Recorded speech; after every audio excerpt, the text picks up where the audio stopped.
Hey guys, what's going on? Just wanted to kick this off by saying thanks to everybody for all your support for the Retro vs. Remake podcast. All you guys that left comments and left us 5-star reviews on iTunes, really much appreciated. And then some of you guys said that you don't have iTunes, you can't listen to it on iTunes, so here you go.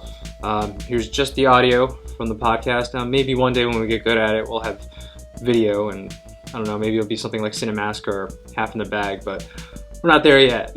Here it is, the audio from our first episode of Retro vs. Remake, Willy Wonka and the Chocolate Factory versus Charlie and the Chocolate Factory. Enjoy. A golden ticket, a bizarre candy genius, an imaginative factory, Oompa Loompas that sing, all of that can only mean one thing. We're comparing Willy Wonka and the Chocolate Factory to Charlie and the Chocolate Factory in this episode of Retro vs. Remake.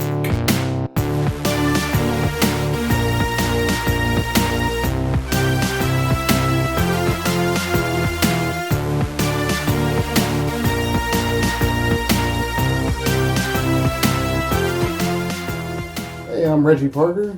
And I'm Dan Bulick, and this is the premiere episode of Retro vs. Remake podcast, where we compare old movies and their remakes. You know, a lot of people have preconceived notions about remakes, and we're going to see if they're accurate. They probably are.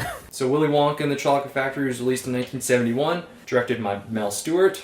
The screenplay was written by Roald Dahl, the original author of Charlie and the Chocolate Factory, with rewrites by David Seltzer. Charlie and the Chocolate Factory was released in 2005, directed by Tim Burton, and written by John August. All right, Reggie, what is your experience with these movies? Or your first experience with these movies, I should say. First experience, going back, I'm trying to remember the first time I saw Willy Wonka in the Chocolate Factory, and I don't really fucking remember, to be honest. I remember bits and pieces of it, so, everyone remembers the music. I think, to me, the Golden Ticket song, the speech where Gene Wilder is talking about fizzy lifting drink, even like the Gene Wilder when he does the roll, when he comes out of the factory. Gene Wilder's own idea. Yeah. Oh, great. Improving. That was actually his stipulation for being in the film. He's like, I want to do this thing where I'm kind of walking on a cane, and then I fall into a roll, and that way the whole film you're not sure if you can trust this guy. And that's sort of the vibe that he carried throughout the whole film. So I was like, oh, all right. All right. Look at that. Actors making decisions. Huh. Yeah, writers love that. It's one of those things where those moments are iconic, and I remember that about the film, that there's a lot of fun little beats in the movie, and rewatching it was a lot of fun because it was like, oh yeah, there's that thing that I like. How did you first get introduced to the film? I think I saw the first one actually in school. It was after school. They used to show movies sometimes, and I think that's where I first saw it. Yeah, obviously, kind of like you, the music was just one of those things that just got stuck in my head. And, since then, you've seen the influence of it in various TV shows. Like off the top of my head, I can think of like Family Guy and Futurama. Right. Did like the factory in their own different ways. And even reused some of the songs, too. I was thinking of the Family Guy, Oompa Loompa. Yeah. I think of the Futurama, Grunka, Lunka. It's just really, I don't know, iconic stuff that obviously influenced a lot of people. Left an impression on enough creative people where they reused it. Absolutely. In other mediums. Speaking of capitalism, there's that DirecTV commercial. DirecTV has like the NFL Sunday Ticket. So they did I have the Sunday Ticket as a... Oh, really? Yeah, it was a complete cash grab, which, speaking of that, the other movie... Whoa, nice transition there. Hey, Charlie and the Chocolate Factory. Did you see this one in theaters? Yeah, I don't recall seeing it in theaters, but I had 2 younger brothers, so we had it on DVD. This is weird. We weirdly watched it a lot. Okay. Not like a lot, but it's one of those films that I remember watching with my younger brothers, making jokes about. Spoiler, I don't really like the remake here. There are little beats that I like when he tells the kid to stop mumbling even though he's talking. Oh, that was pretty good, yeah. Like, that type of shit was funny, and I used to say, hey, stop mumbling to my brother. So there is some fun to be had in this film, but when you look for it, there's some joy. You have to look for it. Yeah, I didn't see it in theaters either. I think I actually rented it on Netflix back in the old days when it was just discs. Yeah. So I remember watching it. I had fond memories of the original and just being left kind of, oh, well, that was a take, I suppose. I heard it was more based on the book. And, Right. you know, I was a huge Tim Burton fan. It was 2005, so, he was still kind of making good movies. But he did remake Planet of the Apes before that, though, so... Boy, I remember that. But, I'm still a big fan of Danny Elfman, still a fan of his music. So I was like, oh, this would be great to hear the two of them reunited and do some interesting new music and new things to look at. Oh, but, boy, yeah. were you surprised. Boy, was I surprised. So that's my exposure to the new one. And I haven't watched it as many times as you. I think I only watched it that one time. And Right. then Smart. before this. Smart. So only 2 times for me. As opposed to the original, which I've seen ad nauseum, I'm sure. Which, it's actually funny because rewatching it, and the fact that, like, we had it on DVD, and I didn't remember it. Anything but the mumble line. I was like, so I was watching it again, I was like, oh, this is terrible. I don't know, like, tonally, the two films are very different. They are very different. But before we get into the comparison, let's do a brief synopsis, just in case anybody's not familiar with the That's story. true. You may not have seen these great films. And just to put it up front, obviously... we compare retros and remakes, and I know the new one's not really a remake, but just based on the original book. But still, since they're based on the same source material, I think it's a perfectly good comparison to make. I think so. They're not exactly the same plot, so I'll just be covering most of these similar beats. The movie starts with our protagonist, Charlie Bucket. Charlie is kind, earnest, and very poor. We learn about Willy Wonka, the greatest candy maker in the world. We also learn of the contest that will give 5 winners a tour of the mysterious Wonka factory. 5 golden tickets are placed in 5 random Wonka bars, and the world goes crazy trying to find the tickets. The winners are the heavyset Augustus Gloop, a very spoiled Veruca Salt, a gum-chewing Violet Beauregard, and a TV/video game enthusiast, Mike TV. After a claim of acquiring the 5th ticket is proved false, our protagonist Charlie finds the final ticket. The ticket lets you take one other person with you, and Charlie takes his Grandpa Joe. When Wonka Day finally arrives, all 5 winners patiently wait to enter the factory. We finally meet the odd candy genius himself, Willy Wonka. It is quickly revealed that this is a not-so-normal tour at a not-so-normal factory. One room we come across is a candy land where everything is edible. Here we meet the Oompa Loompas, the workers who run the factory.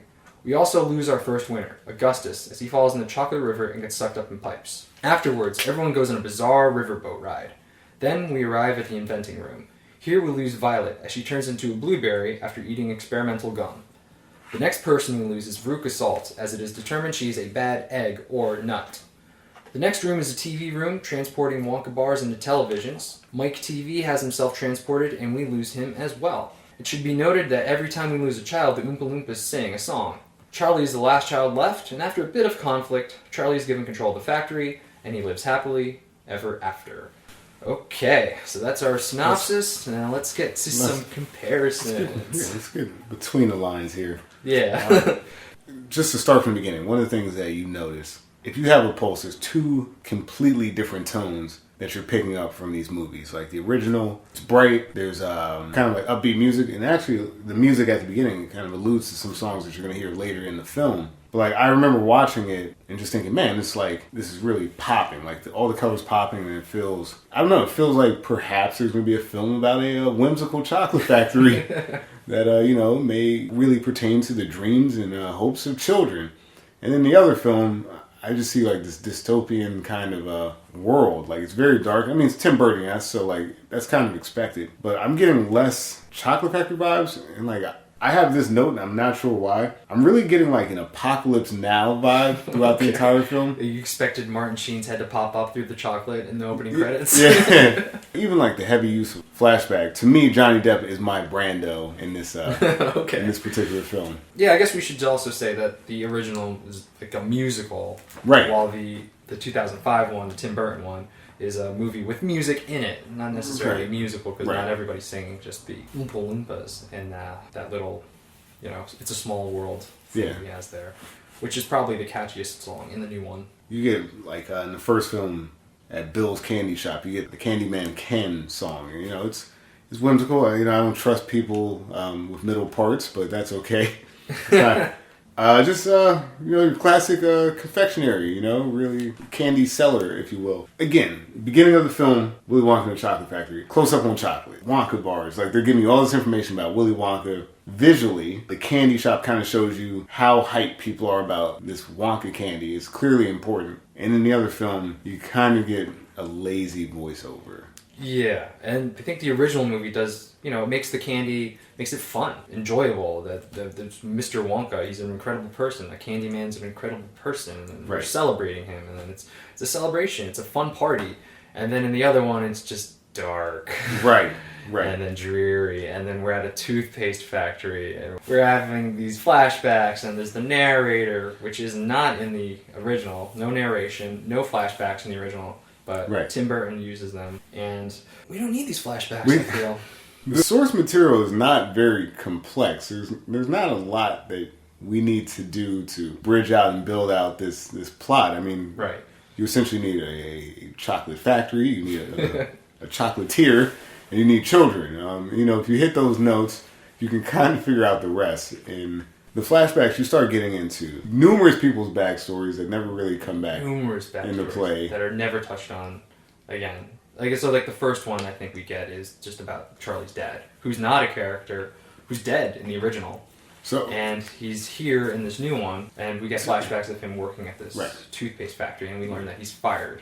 And I think that's supposed to make us feel bad for Charlie that they're poor. Things are really dire. We know that he's poor because the narrator already told us. So it just seems like all this unnecessary stuff. It's like the narrator told us, why do we need this other backstory about it? So we can learn that Charlie likes making things out of toothpaste caps. Sure. To be fair to the new movie, the dad is in the book. Again, there is no real backstory. It's just, again, they are poor. But I actually think cutting the dad out in the original film is a smart choice. It doesn't really add much. It kind of does a better job of explaining their poverty than kind of bumming everyone out that his dad just is out of work. Whereas he's just kind of out of the picture, and you can make your own assumption about what that is in the original film. But it makes a little bit more sense to me that, he's got these bedridden grandparents and his mom trying to make ends meet. Charlie actually trying to make ends meet. I guess in both films, Charlie works. The dad, though, is in the original, doesn't really add much to the story, so I think it's a smart cut. Yeah, he doesn't really do anything. And then just going back to what you said, it puts them in a dire situation. They're not even that, upset. After he gets fired, he's with his wife, and he's like, oh, it'll be okay, we'll be fine. It doesn't really add more despair to the buckets. No. So, yeah, I agree with you. I don't think he was necessary. He didn't really do anything in the beginning, and he didn't really do anything at the end when we see him again. The character we didn't forgot he's at the end, Yeah, and the studio actually didn't want him in the movie. They didn't want the dad because they wanted Willy Wonka to be more of a father figure to Charlie. So they kept saying that to Tim Burton, let's just make Willy Wonka the father figure. But no, we got Charlie's dad instead. I'm glad that you said that, because when you think about it, ultimately that is what Wonka represents. So there's nothing redeeming about any of the dads in the film. They don't do much, and they're pretty worthless. I agree with the studio there that I would have tried to push Tim to make that cut as well. And now, the whole movie, I'm like, man, this guy's failed his family. It's not his fault, but kind of bums me out. Yeah, well, that's sort of what the movie does. Just instead of giving you hope, it's another bummer after bummer. But we'll get into that more, I suppose.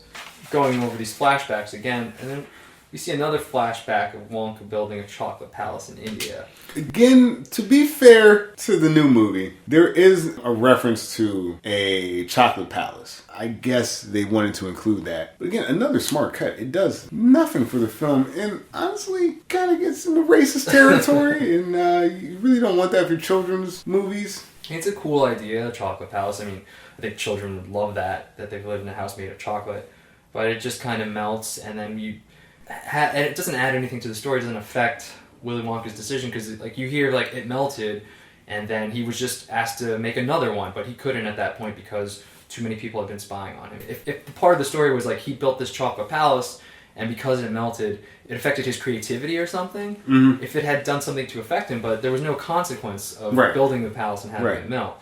So it's a cool idea, but again, it's another thing we really didn't need, and these flashbacks happen all the time, and they really slow down the story. For me, I felt another flashback. Perhaps putting it there was to try to add some sort of whimsy, or kind of show how impressive of a chocolate maker this guy is, but doesn't really matter when you're about to take a journey through a fantastical chocolate factory. So it's a bit redundant because you're going to see it anyway. Correct. The chocolate castle or whatever it is, again, is just kind of more chocolate that we don't need because we're about to go to a chocolate factory.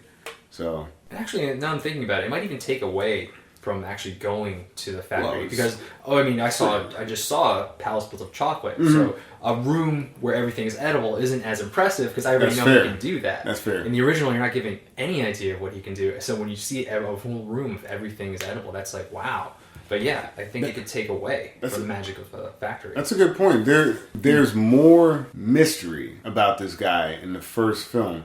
And like they're trying to make the mystery in the second film because no one knows what the hell's going on. Another kind of difference between the two films, the Tim Burton film, the grandfather used to work at the factory. And so he has direct insight into the character and the inner workings of this factory. He may not know how it runs now, but he kind of understands it. Whereas like the golden ticket thing kind of works because what the hell's going on in this place at all, you know? The fact that there are people that know about chocolate castles and worked in the factory and met the guy, it's taking away a lot of the mystery and the allure of Willy Wonka. That's a good point too. That's exactly it. And just another example of we don't need these flashbacks. Don't need them. I mean, the backstory, Grandpa Joe, I think he explains in the original that, just a little bit of Wonka's backstory, but he didn't work for him. So maybe he could have just done the same thing in the new one. I know you're trying to do something different, but it's like, these backstories just drag on for me. Yeah. And the biggest backstory, of course, is Willy Wonka's backstory. So let's go. We're diving in? We're jumping right in. We are jumping right into right. this. So in this new movie, we're given a backstory of Willy Wonka. You're introduced to a young Willy Wonka who's trick-or-treating, his mouth covered in every machinery of braces. He's got the most ridiculous braces rig I've ever seen. Yeah. Worse than Lisa Simpson in that one episode. And yeah, I guess we're supposed to get this backstory that he had a tragic childhood because he never had candy, and then his dad's house disappeared, which is never explained. Not explained at all. That's a good point. His dad, who's a dentist, Wilbur Wonka, if you will, who's like ultimately concerned with the health of his son's teeth. I mean, clearly the types of braces that this kid had, I mean, like there seem to be big dental problems here. So, I mean, we're framing him as kind of like the bad guy here when really he's a career professional who's trying to make sure that his son continues to have healthy teeth. And from the son's perspective, what we have here is a father that never let him explore that part of childhood, that fun, whimsical nonsense that is just eating chocolate. Like, it's by far, it's terrible for you, no nutritional value, but it's something we let kids do. So like, it's so weird that we even explore that story. Does his dad need to be a dentist for us to understand his motivation to be Chocolate Man? Again, I think it's one of those things that takes away the mystery of like, why is he so weird? Right. Why is he like this? They try to, I guess, give it some depth, maybe just so you feel sorry for him. I kind of like not knowing how he got to this point. I think Stephen King said like everybody has a backstory and none of them are interesting. Yeah. Like, we don't need to know that his dad was like really strict about his teeth. And by the way, if his dad was really strict, why is he letting him trick or treat? Okay, he's not gonna get apples on there, true. right? Very true. So he shouldn't be doing that in the first place. But yeah, it's another thing that takes away from the mystery of who this guy is. Right. And that's fair. Didn't need it. The whole thing where the father takes the candy and he's like, well, obviously none of this is good for you. And he throws it into the fireplace, you know, like for a children's film, I'm just really not sure why we need parents throwing candy in fireplaces when for the remainder of the film, we're going to have parents trying to get their kids various forms of candy. Like, I just don't really understand that Willy Wonka's literally digging through ashes for candy. Like, it makes zero sense. Maybe it's done because, like, we see how terrible his childhood was, so these kids are just so lucky. You should be lucky that you're allowed to have candy. Maybe there's like that juxtaposition, or like how the candy man was not allowed to eat candy his whole life. Makes it tragic. Cruel, tragic irony. Again, that sounds like a broken record here. I don't think it added anything. And I don't see that making him stuck in this sort of man-child behavior or this mentality that he's in. Nah, I mean, we'll give him this in terms of backstory. When he pulls the chocolate out of the fireplace and he eats it and he discovers the joy of chocolate, he's taking notes about chocolate. He's clearly obsessed and he vows to be the greatest chocolatier ever. And his father says, well, if you go down this pathway, I won't be here. And, I mean, literally, because the house goes missing for some reason. But so, is there a reason for that, or is that just supposed to be kind of a comedic thing that now the house is completely removed? There's never really a solid explanation. Like, I guess it's funny. Yeah. That now it's not there, and what he said became literally true. Right. But does he have powers or something? It's a great question. Because then we see it at the end, and it's still intact. Yeah. I don't know. It's confusing to me. But I guess it's funny to kids, right? Yeah, I guess so. I did like we were talking about this, I did like the beat where when he leaves and he's walking and they have sort of in the background like flags from all different countries, making it appear that he's traveling the world learning about chocolate. It turns out he's just like at the museum. And yeah, that was a good beat. I didn't see that coming. That was a good chuckle I got out of that one. You know, like we have to like look for these fun beats in this film. Whereas like I'm kind of going back over my notes, the first film, and there's like a lot of little fun things that happen throughout the film. Like there's a science teacher in the first film, Mr. Thurpentine. And, I mean, classic douchebag, this guy.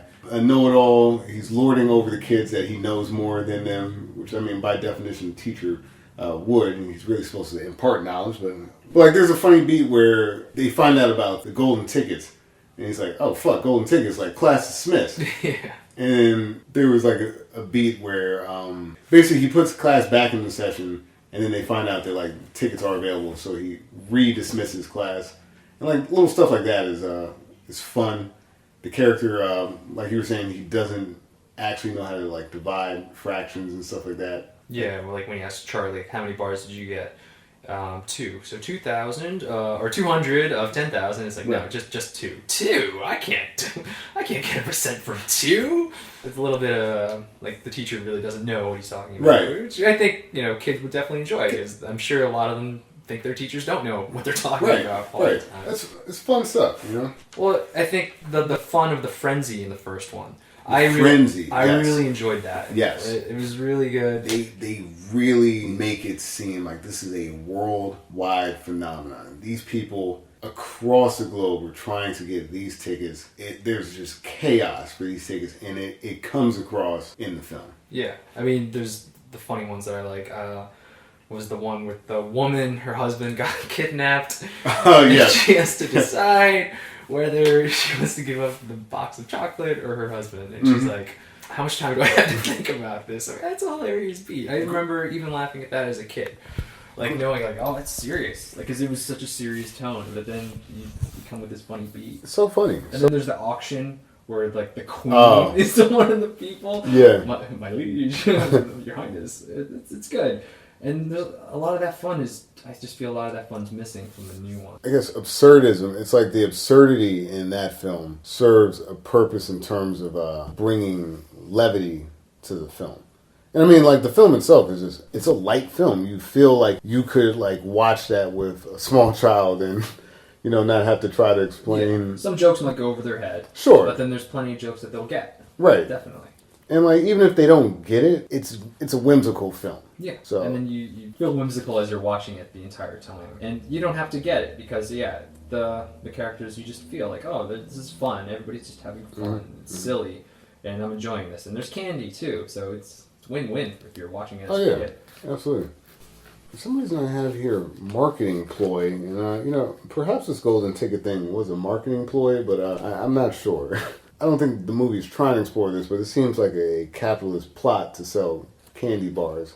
Yeah, definitely. I think somebody even says it. Like, they're going to sell a lot of chocolate bars doing this. I mean, it's smart stuff. This Wonka, I think he really is a genius. I thought you might have been talking about the real world because the reason this movie is called Willy Wonka and not Charlie and the Chocolate Factory is because the production company had a deal with Quaker Oats, who were putting out a new Wonka bar, and they wanted Quaker Oats to front money to make the movie. So, in order to match the Wonka brand, they renamed the movie Willy Wonka and the Chocolate Factory for this new bar that Quaker Oats was making. Fair enough. Which I think it ultimately failed because it would melt too easily or something, so they eventually pulled it from shelves. Wow. But that's the reason it got named Willy Wonka, because of the mighty dollar. Fair enough. Trying to make money. I think one of the other things that we haven't made note of yet, in the first film, there's this mysterious character. Anytime someone gets a golden ticket, a man with a scar on his face comes by and whispers into the ears of the children. Again, more like foreshadowing.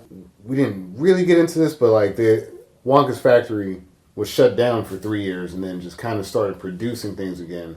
And Willy Wonka, shut down because things were being stolen, ideas, candy, things of that nature. So there's a little bit of foreshadowing that you see in this film that, again, adds to the mystery. It's pretty fun stuff. Yeah, Mr. Slugsworth, as I guess he's just referred to. In the original, briefly mentioned in the Tim Burton movie, and he's not the only stealer of Wonka's ideas. Right. I guess he adds a little bit of that, sort of like an element of danger. Like there was always ominous music playing when you saw him, and he was up to no good. He definitely wanted to steal the everlasting gobstopper. Right. He's like, just get me one.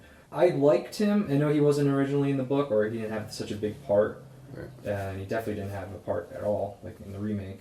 But he did add something because, all these kids, like all of them, were like gonna take that everlasting gobstopper and they wanted to make money off of this guy. Yeah. You heard TV Mike and his mom talk about it when they were briefly on that machine that ran on like soda. Like he's like, what about Mr. Slugsworth? And she's like, just keep your eyes open and your mouth shut. And then you see Veruca, she did like cross her fingers when he gave her the gobstopper. And then even at the very end, when Willy Wonka says, you lose, good day, sir. The Grandpa Joe goes, come on, Charlie, let's just give it to Slugsworth, right? Right. So like this whole thing, throughout the whole movie, there's this conflict. And I think it makes it, there's some interest. Obviously there's conflict with what happens to all the children, but throughout the whole...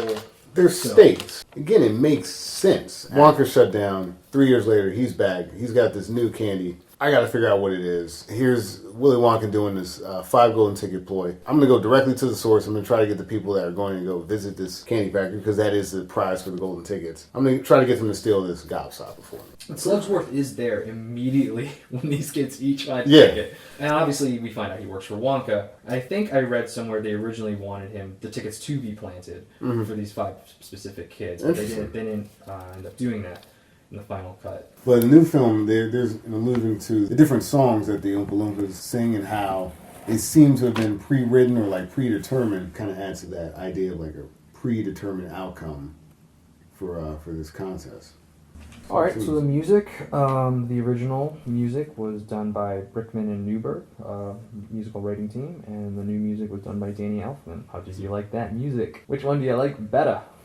For the new one, like the Oompa Loompa stuff, is that the music that they wrote? Was there any other music in the film? Don't forget the Willy Wonka. That was a fun one. That is a fun little jingle there. Yeah. I can see that, like, if you call the Wonka factory and you're put on hold, that'll be the music they're playing. That was actually the other funny beat in the film. When they go to the chocolate factory and they're trying to see what's going on, and there's this whole, like, display. It's kind of like, it looks like it's a small world, and they have the Willy Wonka song, and then it, like, starts like going up in flames, like the little animatronic people, I guess, get broken, and now everything's on fire. Funny beat, and that song is by far the best song in the film. Absolutely, yeah. It's the only one I remember. I know Danny Elfman was going for like different styles of music with each of the Oompa Loompa songs, and I could appreciate that. But ultimately, like none of them were memorable. I couldn't hum one to you right now if you gave me $1 million or all the chocolate in the world. Because this flute, something. That's all I got. Is that really it? I think so. And you kind of mentioned it before. Obviously, the original is a musical, so people are singing.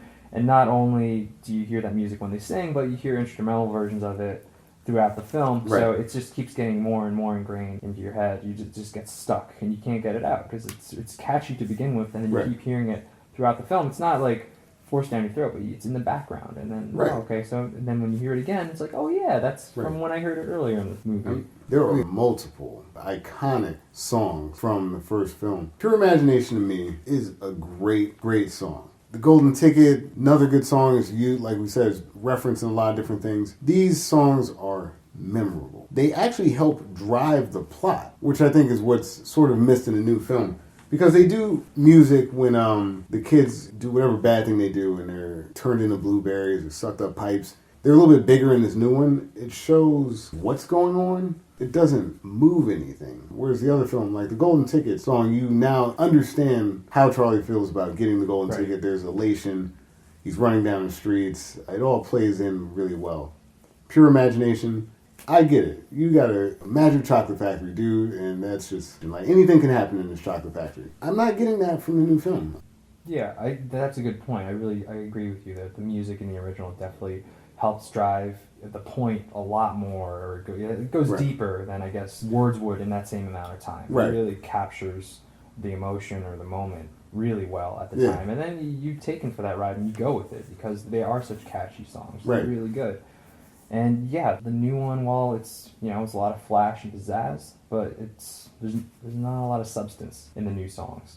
I know it's Oompa Loompa songs, so they're singing about the kids, but there's not really a message there. I was like trying to listen because in the original, after every kid does something bad, then the Oompa Loompas, the song is about what the kid did, right? You eat too much, you watch too much TV, you chew too much gum, and you look like a cow. It's whatever. Right. It's like a message to kids, and this is a kids movie, so don't do this, don't do that. Right. There's even a message to parents. During Veruca Salt's song in the original, it's a message to parents. Don't raise your kid to be a brat. It's not the kid's fault. It's the mother and the father. No, absolutely. So that's a bold move in a children's movie, being like, hey, this is on you. Don't put it on the kid. It's on the parent if the kid turns out this bratty. So, I applaud them for life lessons, not only to kids, but to parents as well. It's pretty impressive. But in the new one, they say the kid's name, and then they might briefly mention, like, oh, this kid's a little annoying. But here's other distractions. There was no message. Right. As a collective, the whole thing just feels flat to me. Yeah, just going back to what you said, like, pure imagination. That's the first song you hear when you're in the factory, in the first real room that you're in the factory. So it really sets the tone for not only that room, but what you're going to experience the entire time you're there. And it's this wonderful, whimsical, imaginative world that's different from everything else. And again, you accept it. You want to go for this ride because this is everything. This looks wonderful. This sounds wonderful. I want to go here. This is exactly where I want to be. And then in the new one, you're kind of in that big edible room, and you're just like, okay, it looks like Tim Burton designed, and you can appreciate that. But the sense of wonder or whimsy, it's not there anymore. It's not as bright and colorful as the original. I'm like all over the place, but like you catch the Snosberries line, like that quote, the Snosberries taste like Snosberries. The entire wallpaper thing doesn't exist in the remake, so I was like, aw. And for nurseries, that makes sense, and that's a great idea. You can have sticky walls that way. One of the things that I think doesn't get explored in either film, after, I don't know, one or two kids started kind of getting clipped for random shit, you would think people would be a little more careful. They'd start wising up. Yeah, Maybe I shouldn't deviate from what Mr. Wonka says. You would think. That's their hubris, thinking that they're so good and that they're not. It's not going to happen to them. I think I could see that be relating to that. Oh, that'll never happen to me because I'm careful and I'm not going to do that. And I could see kids being that naive. Like, oh, that just happened to them. Yeah, that's not going to happen to me. Speaking of the kids and all the stuff they do, fizzy lifting drink. I don't think they explore that at all. I don't think it was in the book. How do you say it? Fizzy lifting drink. I think it's like right after we lose Veruca Salt, we're kind of right before we lose Mike TV, there's a bit of an aside in the original where they go into a room, Willy Wonka's like, hey, fizzy lifting drink, huh? We're working on that. Charlie and the grandpa, uncharacteristically, really just kind of go in and drink some of it. Of course, they start floating in the air. It's all fun. Everyone's having a lot of fun until they realize that they're heading towards a fan blade, and they find out that they can get down by burping. They survive. They join back in the tour. Not much more is said about it until later in the film. One, that scene is iconic. Them floating in the air. Again, the music during that, before you find out how much danger they're in, is a lot of fun. Willy Wonka was very aware that they stole fizzy lifting drink. This is a great scene too, like the fizzy lifting drink. You get more of a glimpse into Wonka because you see his office. He's got everything's in halves. He has half a lamp, half a calendar. Yeah, they did that because they didn't want to just have a boring old office like you're in this magical factory and then all of a sudden it's just a regular office. So they had to do something to make it a little bit unique. So that's why everything is halved there. Ah, very nice.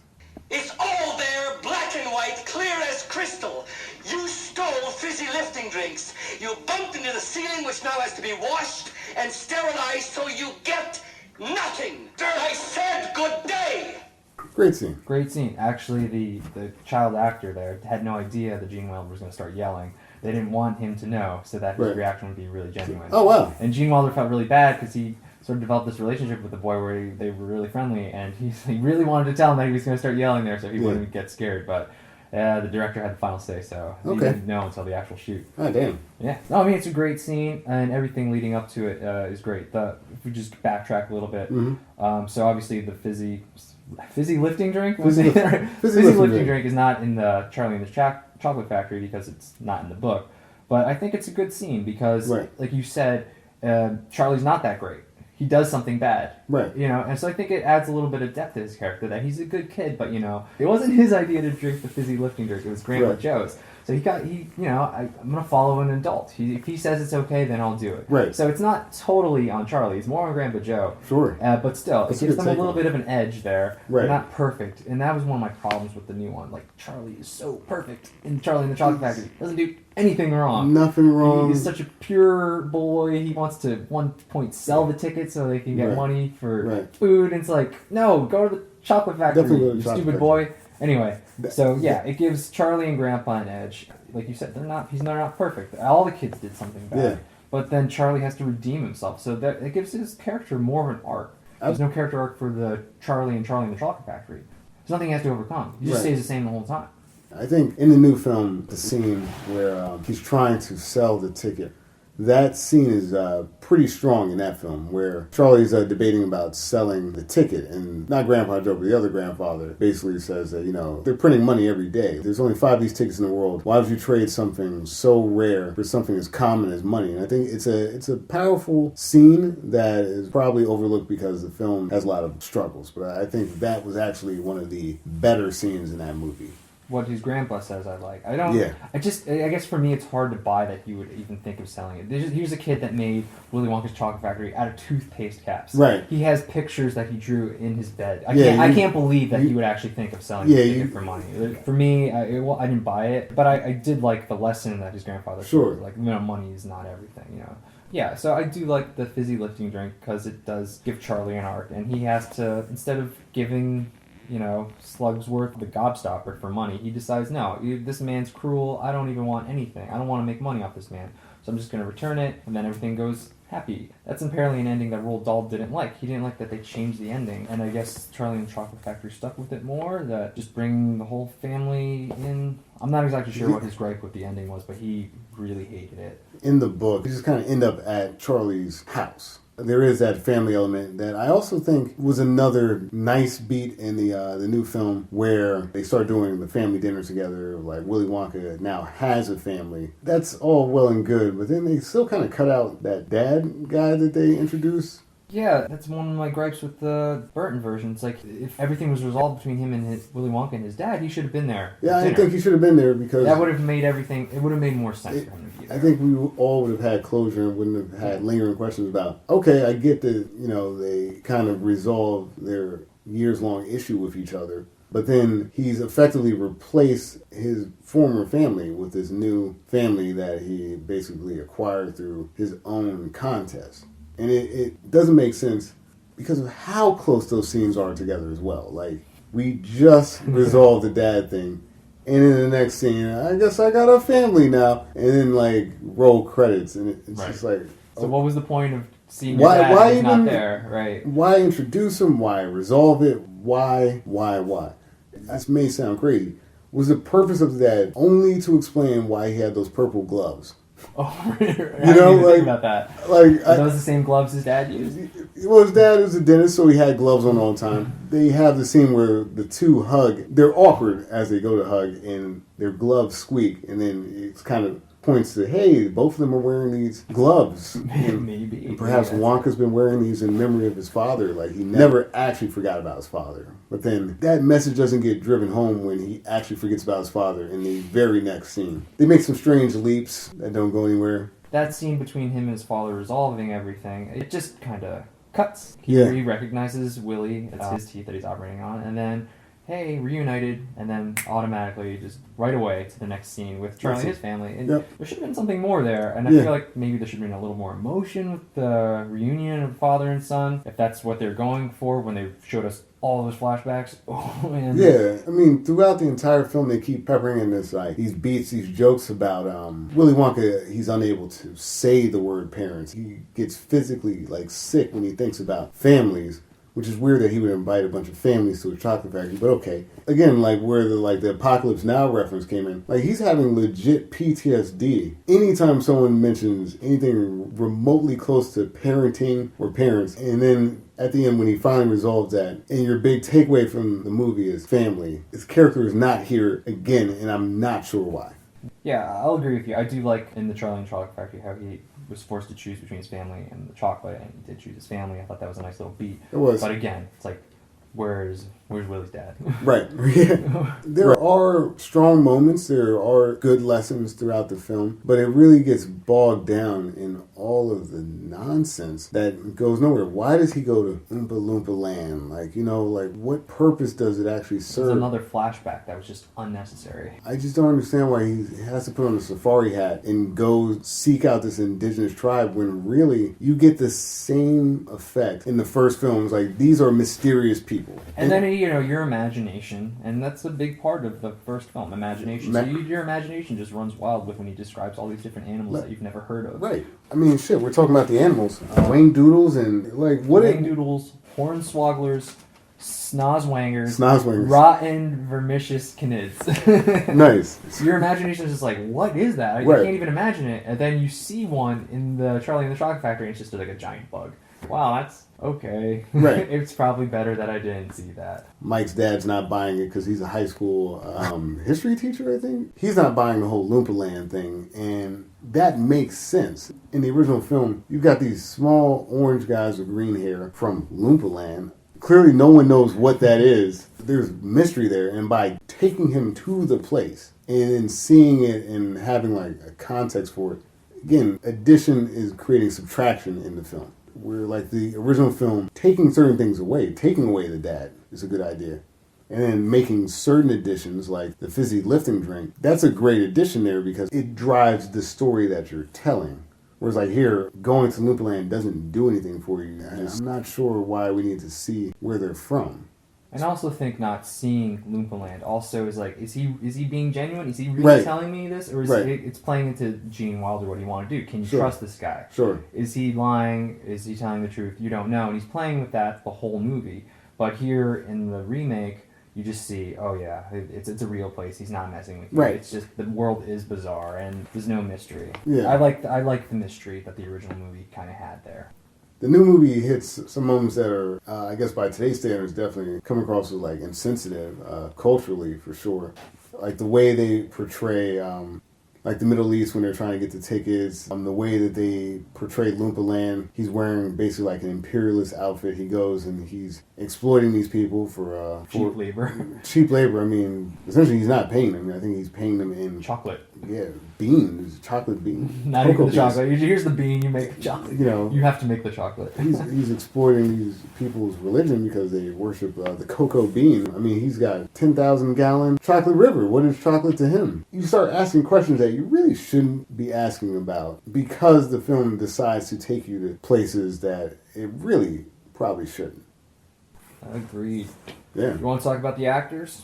I mean, one-to-one, I will say, of course, Gene Wilder's take is legendary. Like, this is one of the finest films he's ever been in because of what he was able to do with this character and how he was able to make this character mysterious and, like, offbeat.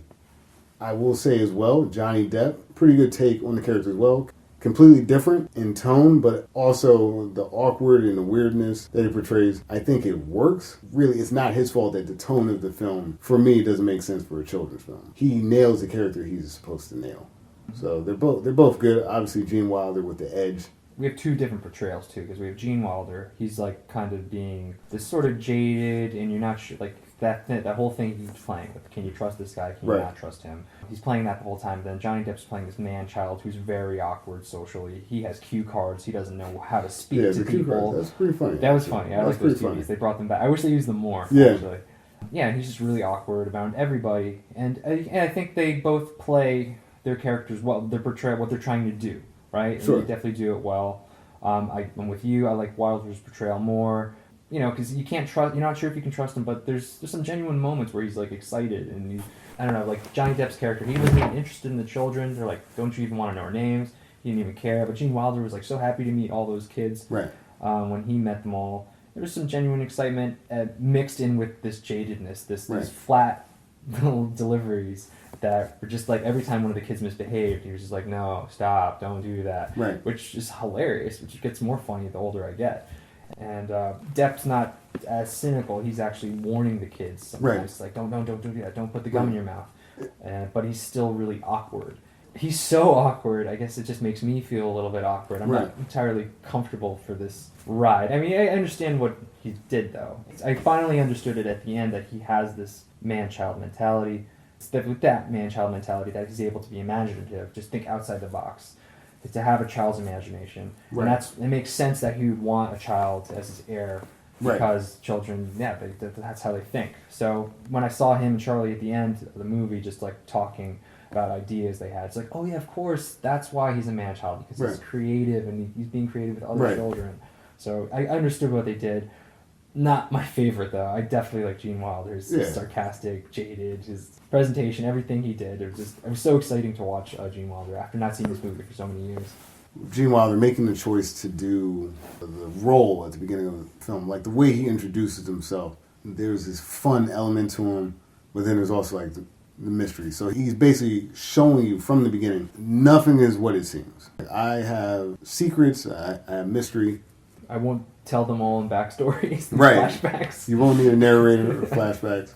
Again, from a story perspective, I will say that it does make more sense to warn the kids, like you're saying with Johnny Depp, because ultimately what he is looking for is an heir, is the next in line. So potentially any one of these kids could have been it.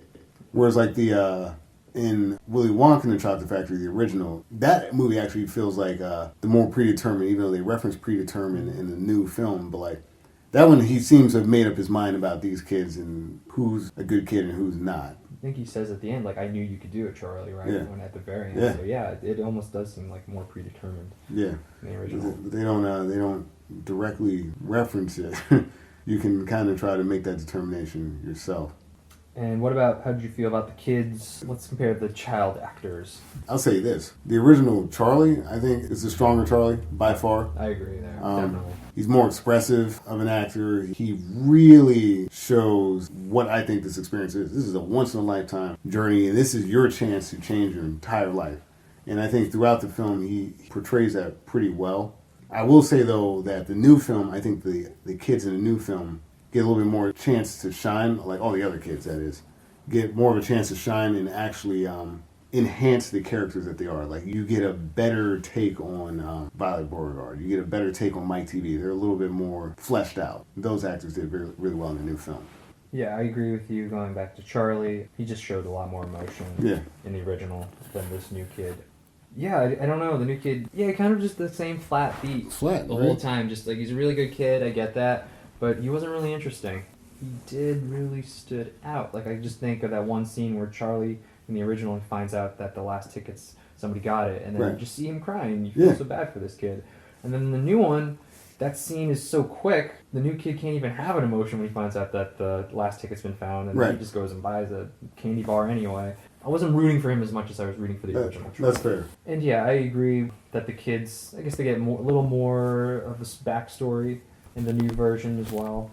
But they're still kind of caricatures. They're definitely caricatures. I guess there's just more caricature happening. Well, I think, Violet, she gets a little bit more now. She's like trying to get all these trophies. She's really competitive. So they gave her a little bit more. Kung Fu and all that stuff. And then, like, Mike plays video games now, I guess, which is modern. To me, out of the child actors, I think Mike TV and the new one's sort of the standout. He's got a decent amount of lines. He really, like, leans in on being kind of like a complete douchebag. Yeah, just like kind of a know-it-all. Yeah. Yeah, I was a little disappointed by Veruca Salt in the new one. Yeah, the Veruca Salt wasn't as good.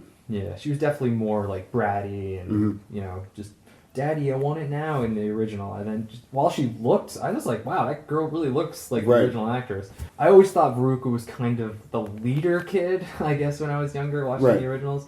I didn't get that sense of this new Veruca. She was more in the background. She didn't have as much, I guess, to do this time. Yeah, I mean, leader kid in this one would probably fall somewhere between Violet and or Mike TV. I'm leaning towards Violet, kind of based on the interaction that her and Veruca have, where let's be best friends. You know, and they kind of walk hand in hand. And then they're going to betray each other, which is a thing that I was a little disappointed because, like, oh, they're gonna betray each other, they're gonna do something, but nothing ever happens. Nothing happens. They should have done something. Where they should have done something with like Violet, like urges Veruca to do something, or vice versa. Sure. Have these kids interact more and like be in a competition with each other, but instead they're just they don't do anything. Just kind of flat. Grandpa fight. Which grandfather? Grandpa fight. Which grandpa Favorite were you? web series. No, I definitely like the original Grandpa. He's got more to do. The new Grandpa, he worked for Willy Wonka, and we get this whole backstory to him. But like after he tells, "Hey, Mr. Wonka, I used to work for you," I don't remember him at all. Right? Just kind of. I can't remember him doing anything. That's why the fizzy lifting drink scene is so good, because that gives you a moment with your heroes, and then you get to spend more time with them. And so I remember Grandpa Joe in the original a lot. I don't remember him doing anything other than just saying, "I worked for you, Mr. Wonka." Yeah. So for me, it's definitely the original Grandpa. Like we just saw, he's defending Charlie at the end. He's doing everything. Right. And I don't remember what the new one did, except that he worked for Wonka and told him. But I think he did a lot in the new film of the kind of explaining that the kids were bad, kind of as things were happening. But like, that a great character does not make. Yeah, he's just sort of doing the commentary. I'm surprised they didn't just have the narrator do that. Right. I mean, they hired a narrator.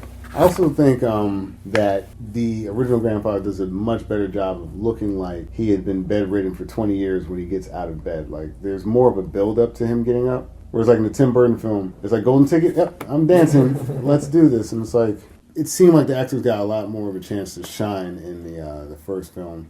The way that they're acting actually represents more of what they're trying to get across in the film. Actor to actor right now, clearly I'm thinking the original shit. Even like the moms, like Helena Bonham Carter, she gets the job done. The original mom in the other movie doesn't do much either. She does have that song. She does have a song. That's all I really remember. She has a song. And then the dad, I guess the dad wins out in the new film because he exists.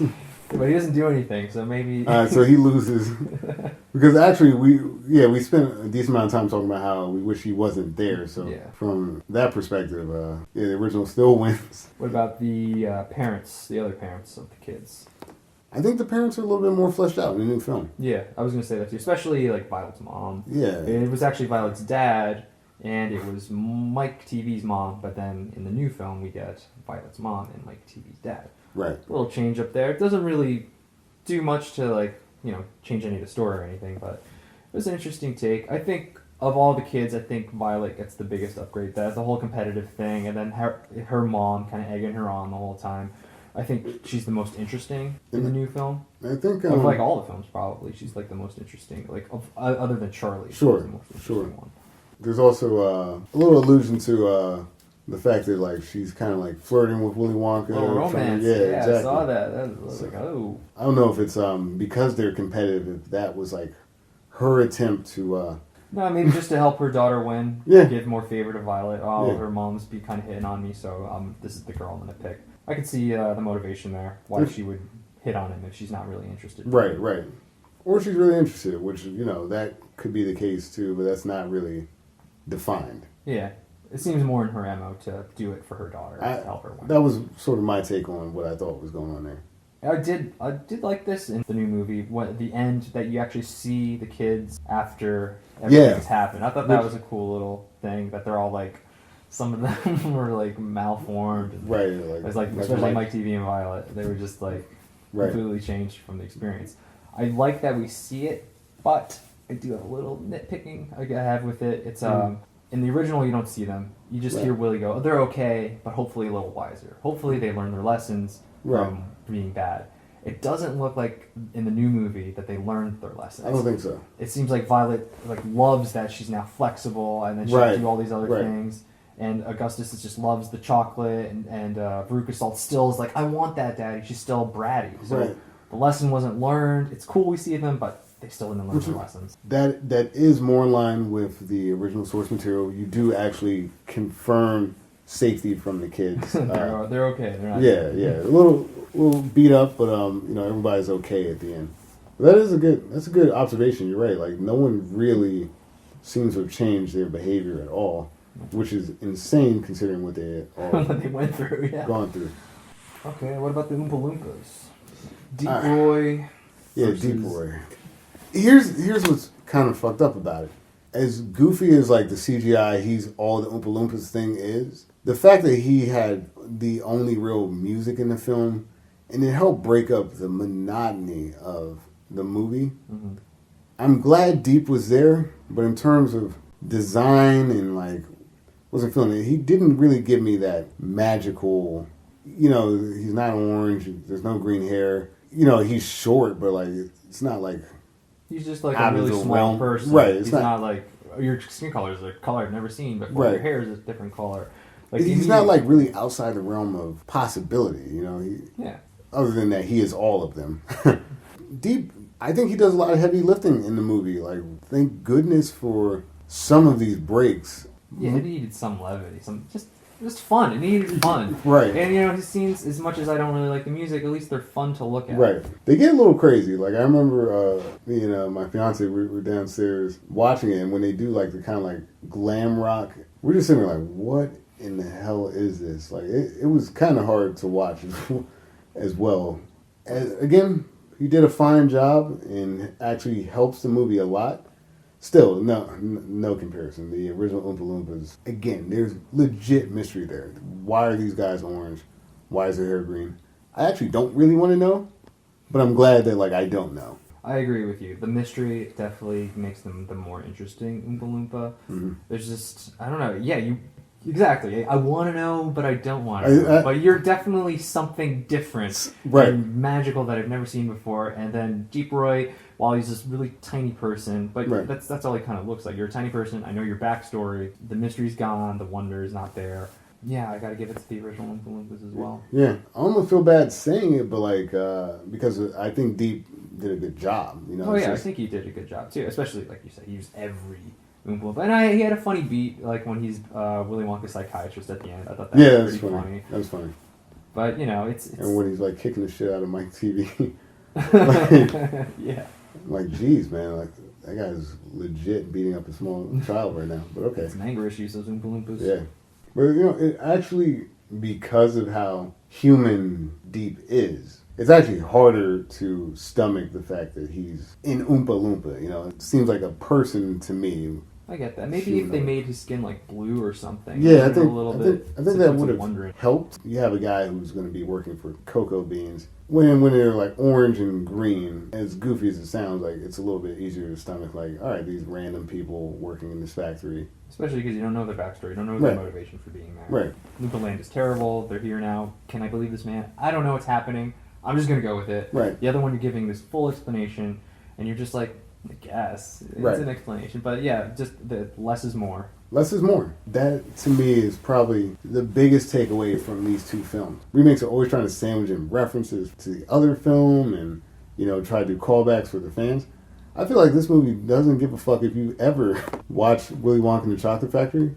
And, in fact, actively references films that aren't even in the same genre. The writer of the screenplay, John August, he had never seen the original film. He was a fan of the book, and it was important that, I guess to Tim, that he had never seen it because he didn't want to rip off or take anything. Sure. It was very important for them to make this a completely different film. So, that's why there's nothing referencing. Mission accomplished, I guess.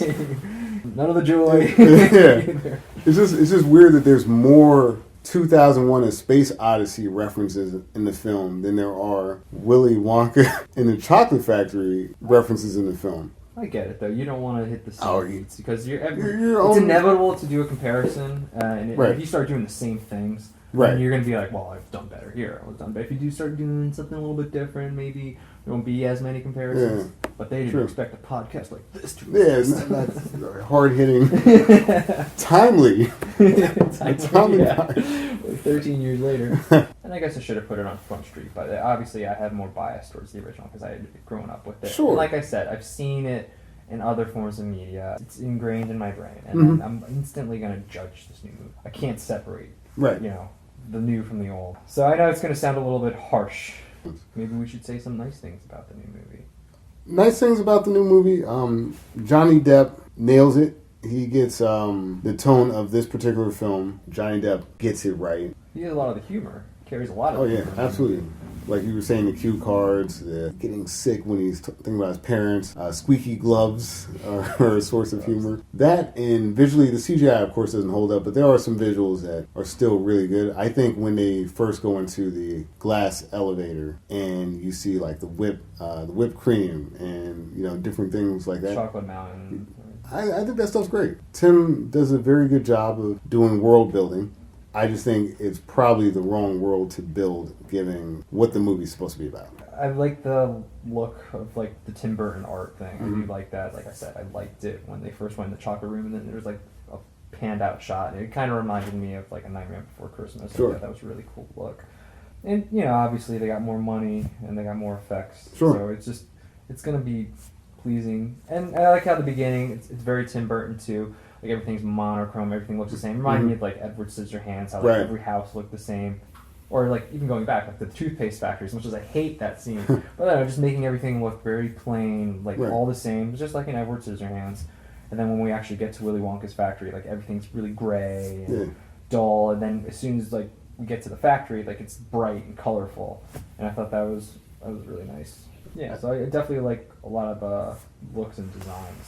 Did you catch that reference where they're selling so much candy that inversely actually creates more toothpaste sales, and Charlie's dad loses his job because the toothpaste factory gets enough money to basically automate? Like I thought that was fun because I didn't like the dad at all. So, so you liked seeing the dad? Yeah. Well, then he got a job repairing it. So he immediately went from a toothpaste cap putter, putting on caps to repairing machines. Watch the whole film. Don't even remember that. Don't even remember him getting a new job. Oh yeah, at the very end of the movie, he gets the job again. Yeah. Oh, cool. The very machine that replaced him. Thanks for telling me, man. The ending does drag on a little bit. That's why I forgot. But this is the positive part. And the boat, the pink boat, the gummy boat. Yeah, there you go. Gummy boat. Fits the original book as well. So I think those things really help Johnny Depp's portrayal, building a backstory for Willy Wonka, whether you wanted it or not. When they're sitting down with their little family dinner, I forget what the grandmother says about Willy Wonka, like smells like something. Johnny Depp, aka Willy Wonka, said, "You smell like old people in soap." I thought that was another funny beat, so I'll give the movie. Oh, that grandma is hilarious. Oh, she's great. She was great in the beginning of the movie. She was great at the end of the movie. I was definitely laughing a lot at her. I also like the murder squirrels. I wrote that note. Oh yeah, we didn't talk about that scene. Yeah. So in the original movie, it's giant geese laying golden chocolate eggs. Yeah. I'm assuming. Yeah, in the Tim Burton one, it's squirrels getting nuts, which is what the book did. What do you think about the original movie completely ignoring what the book did and just going this different route? It was probably mostly because it's easier to have geese do that scene than it is to try to do squirrels. Yeah. So practical reasons. Which is a lot of what I like about the original movie, like the practical effects. I tend to like practical effects more than CGI, and I feel like a lot of times it holds up a little bit better. The geese are actually not as good as the squirrel. The squirrels, I think it's a better scene. It's a little more active, and it actually lets Tim and Johnny kind of explore that dark place that they're so good at exploring together. When this girl's being attacked by a horde of squirrels. Pretty scary. It's super scary, and the father was obviously genuinely concerned, and pretty nutty scene. Yeah, damn. That's right. Did you not mean to do that? I wish I hadn't now. But I did like at the end when the dad's looking down the chute, and the one squirrel kind of karate kicks him down the chute as well. I thought that scene was an upgrade from the original. I guess I love the original. I like the song group it does in the original. How she's just how spoiled she is, and I'm just thinking about it. What would I want more? Would I want a goose that laid a golden chocolate egg, or would I want a squirrel that opened up nuts? Yeah. As a kid, even as an adult, I would want the chocolate egg. So I see what you're saying. That's just personal preference there. But I did think the squirrel part looked good. I'm assuming it was all computer animated. I'm assuming it looked pretty good. It looks good. That's what I'm saying. It doesn't look that dated for when it was made. So it was a really good scene. Yeah, compared to some of the other CGI, like the glass elevator, had a lot of trouble with it once you got out of the dark factory. When you started being places with it, I was just this is hard to look at. But the squirrel, pretty damn good. Definitely some of the best effects in that movie. For sure. All right, so And I'm just going to keep on ripping the Tim Burton film apart. So I'm just going to talk about something I think they could have done that they didn't. And that's just the casting of the kids. Like I said, I only watched this movie twice, so I haven't seen it since I guess it came out. So I forgot who all the kids were. And when they started the Golden Ticket contest, they started showing Japan and India. And I was like, oh my god, they're going to show different ethnicities going to this factory. That's so cool. But nope, they stuck with, European and American kids. And I don't want to sound like I'm forcing some PC agenda, but if you're trying to make it like the whole world is after this thing, then you gotta throw in a little different skin tone. I know the 70s, it's like everybody was white all the time, but we're in 2005 at this point. I feel like they could have thrown somebody just a little bit of culture. You think so? There's no reason why they couldn't have been, people of color in certain instances. I think you're right. I think that if you were to do that film today, you probably want to explore that, because why have an international chocolate contest in basically like two places is where all the people want it. And as a kid, right? If you're a little kid, then you see somebody up there who looks like you, then you're gonna root for that kid. That's gonna be your favorite character, like immediately. So, yeah, I think it's just a little missed opportunity. Not a big gripe. I'm okay with the casting they did, but I feel like if they had done that, they would have been like, oh wow, look at that movie. That was good pretty job. Cool. For me, I mean, we already talked about it, but missed opportunity. I mean, we all know Johnny Depp can do musicals, so I think it would have been nice to have more music numbers in the film. We see how impactful they are in the first movie, so, the second one, I think that's a missed opportunity because I think it would have helped. I think it's just Tim Burton trying to be more true to the book, not adding these musicals. Fair enough. So I understand why he did what he did. And yeah, maybe it would have been interesting to see Johnny Depp sing some of the original songs. But I guess we'll never know. Yeah, we'll never know. We'll never know. All right, judgment time. I didn't like the remake a lot. It dragged on a lot. Right. Yeah. I mean, it's a competent movie. Like, they definitely had a mission, and they definitely accomplished it. But, I just think the original is so much more enjoyable. It's it's a kids movie, and it didn't. The second one or the new one just didn't feel like a kids movie to me. It was okay. There's some interesting things, but not enough interesting things for me personally. I don't think they needed to remake it.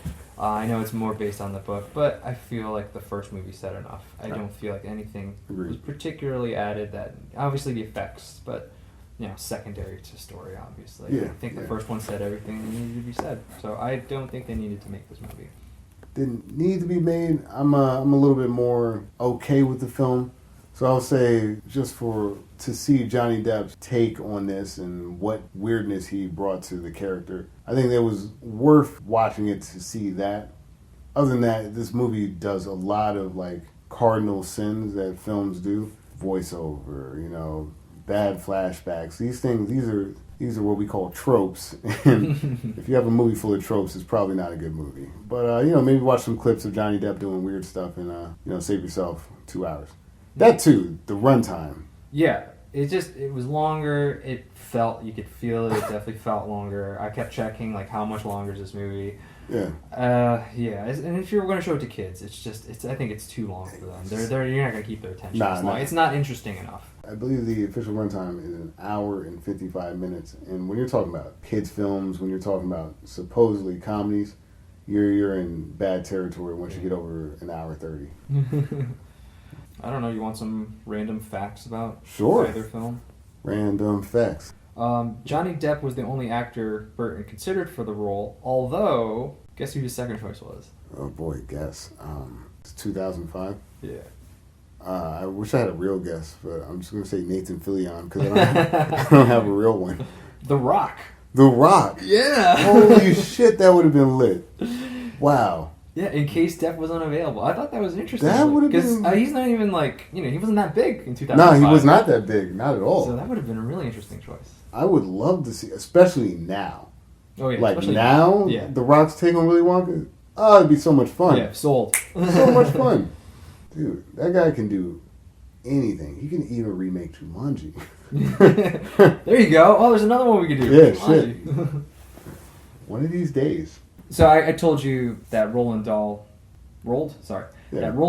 the original author of Charlie and the Chocolate Factory, hated the 1971 release. Uh-huh. And the reason he hated it was because he wrote the screenplay and there were major changes made to the ending and the adding of musical numbers. These changes and other decisions made by the director led him to disown the film. He was disappointed because he thought too much emphasis was put on Willy Wonka and not enough on Charlie. And he also didn't like the casting of Gene Wilder. He didn't like the inclusion of Slugworth, and he didn't like the fizzy lifting drink scene. Wow. So he hated a lot of the things that we enjoy. You were absolutely right when you said that before. Yeah. So he hated so much of this movie that we love. I think that's a big takeaway. You know, when you're an artist and you create something, you have in your mind what it is. When people start messing with the vision, yeah, it's like it's your kid, and you don't like seeing people just like, what you came up with was no good. I'm making it better. The other thing though is like you are adapting to screen, and when you're making a transition between mediums like that, you've got to make choices that make sense. And I think that though the author hated it, as I'm sure many authors do when their things become films, they made really smart choices in terms of a film. For that, I'm glad they did, because I think a good movie was a result of that. And Gene Wilder, to me, you know, when you watch a good film, it's hard to imagine anyone else doing it, and I can't really picture someone else doing that version of Willy Wonka. All right. So, how should we end this episode? I think we just meander until we're done talking. You got anything else to add over there? I think we picked a pretty cool subject. You know, the two films, they're very, very close in terms of plot. Overall, you know, like the same thing more or less happens with some changes here and there. But this was definitely a good film to start with, because they're both in their own right iconic. You know, one probably more so for burden visuals and the star.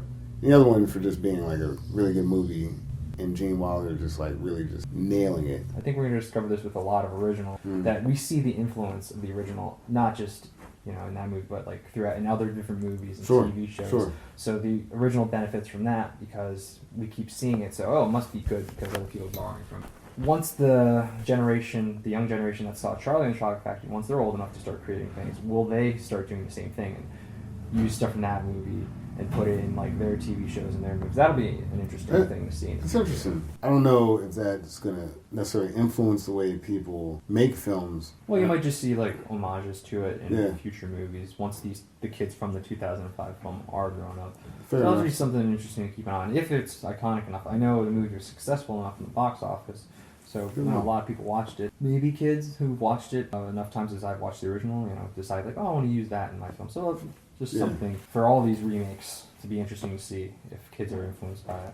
I'm waiting for us to start doing some of these other more ridiculous movies, like hopefully RoboCop's on your list. Oh yeah, it's on the list. Cool.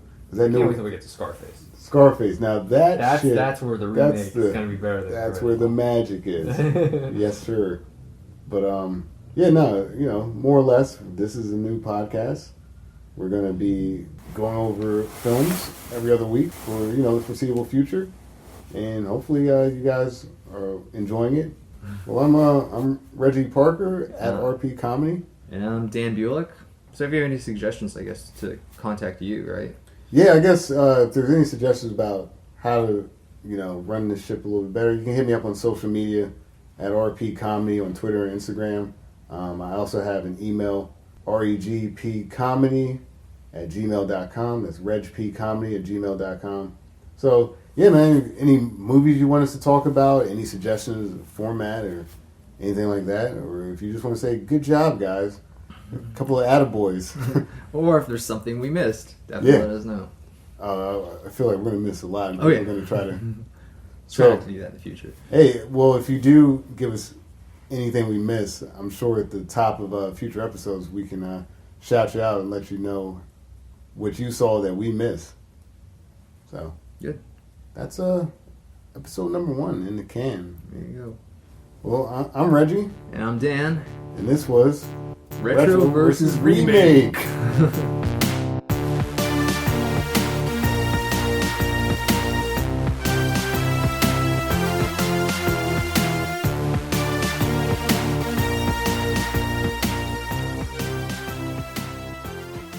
Alright, so that was the first episode of Retro vs. Remake. Thanks again for listening. So, what'd you guys think?